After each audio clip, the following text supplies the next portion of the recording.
nationwide. Samantala mga kabrigada, isang senador umaasang magkakaroon ng reallocation sa 243 billion pesos na flood control funds para naman sa sektor ng edukasyon at kalusugan.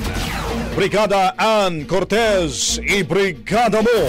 Brigada! Isinusulong ni Senate Committee on Basic Education Chairperson Senator Bam Aquino ang muling pagsuri sa proposed 243 billion pesos na flood control budget para sa susunod na taon. Ayon kay Aquino, kung may makita sa nasabing pondo na hindi naman ganun kahalaga ay mahalagang malaan ito sa ibang prioridad tulad nga ng edukasyon at maging kalusugan. Anya, mahalagang mailipat ang mga matatapyas na pondo sa dalawang sektor bilang ito ang isa sa mga unahing pangangailangan ng mga Pilipino. Dagdag pa niya, kung mabibigyan ng sapat na pondong edukasyon ay tsak rin naman na mas mabilis na mareresolba ang problema sa libong classroom backlog at maging kakulangan ng mga school equipment. Samantala, tiwala naman senador na mababawasan ng pondo para sa flood control sa susunod na taon.